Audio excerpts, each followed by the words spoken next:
अखेर जानूने केला जयंत वेडा आणि सिंचनाने केली निलंबरी वेडी। नमस्कार मित्रांनो, या मालिकेच्या आजच्या भागामध्ये नक्की काय घडणार चला तर बघूया। तर घडतं असं, जानू असं काही बोलत असते, जयंत विचार करतो ही मला बोलते का? हे सगळं जानूला आठवतं का? नाही नाही नाही, नसेल आठवत। जानूच्या बोलण्याशी माझा काहीच संबंध नाही। जयंत, तू उगाचच ओव्हरथिंक करतोस। आता जानू बोलायला लागते, तेवढ्यात विश्वा येतो आणि म्हणतो मी निघतो घरी आ। जानूने जयंत म्हणतात आम्ही पण निघतोय। विश्वाला जळवण्यासाठी जयंत जानूचा हात पकडतो आणि त्यावर किस करतो। गाडे पाटलांच्या घरी पत्रकार येतात। संपतराव म्हणतो हे पत्रकार कोणी बोलवले? आजी म्हणते यांना कोण बोलवणार, यांना बोलवायची गरज आहे का? संपतराव म्हणतात ए बाबांनो, जा ना इथून, आम्हाला तुमची काही गरज नाही। एक पत्रकार म्हणतात पण आम्हाला इथे बोलवलंय। संपतराव म्हणतो कुणी? तेवढे सिद्धू म्हणतो पप्पा मी बोलवलं। पत्रकारांना म्हणतो या नाही या, बसा इथे, आणि सांगतो आज सगळ्या सत्याचा उलगडा होणार। जशी भावनाची ती न्यूज झाली होती, आता दुसरी न्यूज येणार। रेणुका पटकन जाते आणि लक्ष्मीला फोन करते आणि म्हणते ताई टीव्ही लावा ना। लक्ष्मी टीव्ही लावते आणि म्हणते अहो भावनाची बातमी आहे। पत्रकार मुलाखत घ्यायला लागतात। सिद्धू म्हणतो हा भावनाचा आवाजच नाहीये, आता खरं काय ना मी तुम्हाला ऐकवतो। त्या भावना म्हणत असते सिंचना अगं असं नाही वागायचं, त्यांनी अफेअर केलं म्हणून तू नाही करायचं, एकाने गाय मारली म्हणून दुसऱ्याने वासरूनच तर मारायचं। आता सिद्धू दुसरी क्लिप लावतो, त्यामध्ये भावना म्हणते सिंचना हरीशने अफेअर केलं तू पण कर, त्यात काय चुकीचं आहे? सिद्धू म्हणतो कळला ना रेकॉर्डिंगमधला फरक, हे कुणीतरी जाणून बुजून केलं। श्रीनिवास म्हणतो सिंचना आता तुझी वेळ आहे। लक्ष्मी म्हणते हो बाळा, जशी तू खोट्याला साथ दिली तशी खऱ्याला दे, त्याशिवाय तुझ्यावरचा आरोप जाणार नाही। सिंचना म्हणते ठीक आहे हॅरी, तू माझ्याबरोबर येतोस का? हॅरी आता हो म्हणून म्हणाला होतो। पत्रकार म्हणतात हे झालं रेकॉर्डिंग, पण तुमच्या बहिणीची साक्ष पण तेवढीच महत्त्वाची आहे। त्यावेळेस त्यांनी साक्ष दिली, मग आत्ता द्यायला काहीच हरकत नाही, कुठे आहेत त्या? त्यावेळेस सिद्धू म्हणतो तुम्हाला अजून एक बातमी द्यायची आहे। भावनाला सांगायला लागते त्या मुलींबद्दल आणि म्हणते एक खूप मोठं रॅकेट आहे आणि त्यामध्ये खूप श्रीमंत आणि मोठे मोठे लोक आहेत। ते आता मुलींबद्दल बरंच काही सांगत असते आणि आजी पण शॉक होते। पत्रकार म्हणतात खरंच भावना मॅडम तुम्ही खूप छान काम करताय। ते आता सिद्धू आणि भावनाचं कौतुक करतात आणि म्हणतात हे काम तर छानच आहे, पण तुम्ही आमच्या प्रश्नाचं उत्तर नाही दिलं। तुमच्या बहिणीची साक्ष म्हटल्यावर तुम्ही विषय टाळला। तेवढ्याच सिंचना म्हणते मी आले साक्ष द्यायला। ते म्हणतात या ना मॅडम या, इथे बसा। सिंचना म्हणते मी त्यावेळेस खोटं बोलले होते, हात जोडून म्हणते मला माफ करा, त्यावेळेस मी खोट्याची साथ दिली, पण आता मित्र मी खऱ्याची साथ देणार। पण सिद्धूला मात्र तिचा खूप राग येत असतो। आता सिंचना बरंच काही सांगते, हात जोडून भावनाला म्हणते भावनाताई मला माफ करा। पत्रकारांना म्हणते यामध्ये भावनाताईचा काहीच संबंध नाही, मला तिचा खूप राग आला होता म्हणून मी तिच्या विरोधात साक्ष दिली। खरं तर भावनाताईची यामध्ये काहीच चूक नाही, मुळात त्यांनी मला असा सल्लाच दिला नाही। जानू कॉफी घेऊन येते आणि म्हणते जयंत आज ऑफिसला नाही जायचं का? जयंत म्हणतो जानू आज एवढं काम आहे ना, मी ऑफिसमध्ये बसून करूच शकत नाही। जानू म्हणते ठीक आहे काहीच हरकत नाही, ही घ्या कॉफी, आणि हो आज तुम्ही घरी राहता तर मी पण राहते, वर्क फ्रॉम होम। आता दोघे हसायला लागतात। जयंत म्हणतो जानूला काहीच वाटलं नाही आणि म्हणते जानू थँक्यू सो मच, तू माझ्यासाठी किती ॲडजस्ट करते। ती म्हणते जयंत सर त्यात काय एवढं, तो काम करायला लागतो आणि जानू मोबाईलमध्ये टाईप करत असते। विश्वा आज जयंत घरीच राहणार आहे, ही आपल्यासाठी खूप छान संधी आहे। जयंत तिच्याकडे बघतो आणि म्हणतो विश्वाला कळवतेस?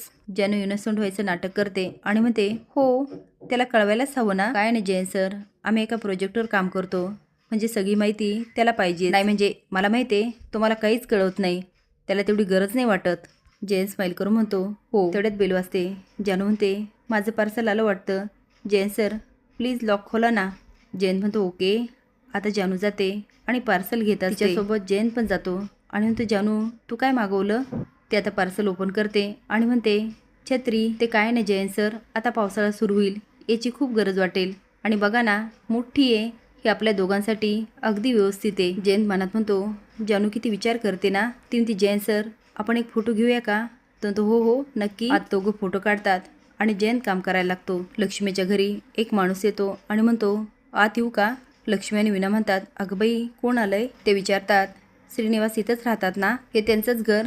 लक्ष्मी म्हणते हो हो त्यांचंच घर, या ना आतमध्ये। श्रीनिवास येतो आणि म्हणतो सर मी तुम्हाला ओळखलं नाही। ते म्हणतात मी तुमचं पेटंट विकत घ्यायला आलो। श्रीनिवास म्हणतो पण तुम्हाला त्याबद्दल कसं माहिती? अहो माझं कामच आहे नवीन नवीन पेटंट विकत घ्यायचे, हे तुम्हीच केलं ना। श्रीनिवास म्हणतो मी आणि माझ्या नातवाने। विना म्हणते वरद। ते म्हणतात अच्छा मी त्याला भेटू शकतो का? विना आता आवाज देते. वरद. तो येऊन म्हणतो, काय आई? ती म्हणते, अरे कोण आलाय बघ. तो माणूस म्हणतो, कॉंग्रॅच्युलेशन्स. वरद म्हणतो, थँक्यू काका. पण आई, मी यांना ओळखलं नाही, हे का माझं अभिनंदन करतायत? ते असून म्हणतात, अरे तुम्ही दोघांनी जे पेटंट केलं मी ते विकत घ्यायला आलो. सगळ्यांच्या चेहऱ्याची काळजी बघून ते म्हणतात, यासाठी मी 40 लाख देतोय. 40 लाख म्हटल्यावर सगळे शांत. तो 45 लाख. हो, पण याच्यापुढे मी देऊ शकत नाही या. तेवढ्यात वरद म्हणतो, 50 लाख. काका 50 लाख द्या. श्रीनिवास म्हणतो, वरद असं मोठ्या माणसात बोलत नाही. ते म्हणतात, राहू द्या हो, त्याची इच्छा आहे ना. 50 लाख तर 50 लाख. श्रीनिवास म्हणतो, मी विचार करतो आणि कळवतो हा.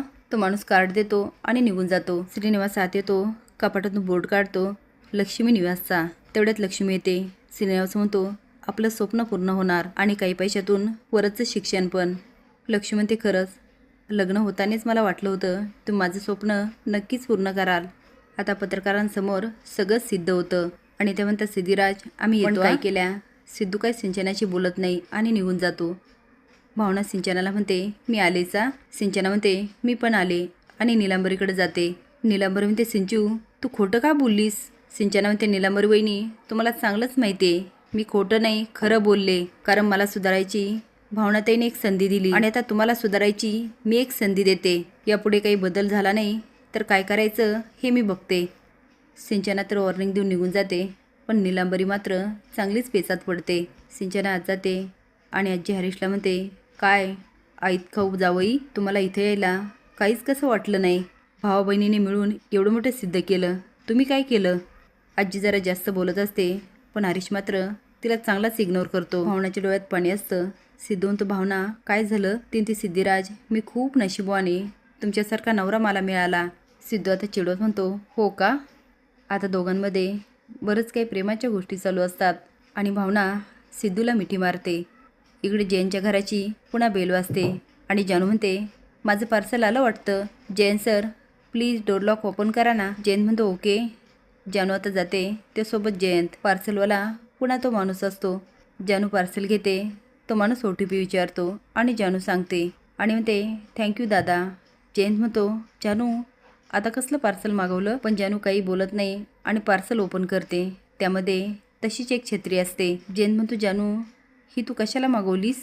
आता जसं पहिले बोललेलं असतं जानू अगदी तशीच बोलते. तो जानू ऑलरेडी एक मागवली होती ना, आता दुसरी कशाला? ती जयंत सर असं काय करताय? हे तर माझं दिवसभरातून पहिलंच पार्सल आहे. तो अगं तू ठेवलंय पार्सल. जयंत आत जातो, पण पार्सल कुठेही सापडत नाही. तो हातातलं पार्सल किचनजवळ ठेवतो. जानू जाते आणि लपून ठेवते. आता तिसऱ्यांदा पुन्हा पार्सल येतं आणि जानू पुन्हा तेच रिपीट करते. आता जयंत डोकं पकडतो आणि म्हणतो, जानू मला काहीतरी होतंय. जानू ते जयंत सर तुम्हाला काय होतंय? तुम्हाला काहीच होत नाही. जयंत मात्र वेडापुसा होत असतो आणि जानू स्माईल करत असते. असेच नवीन अपडेट जाण्यासाठी लाईक आणि सबस्क्राईब करा. धन्यवाद.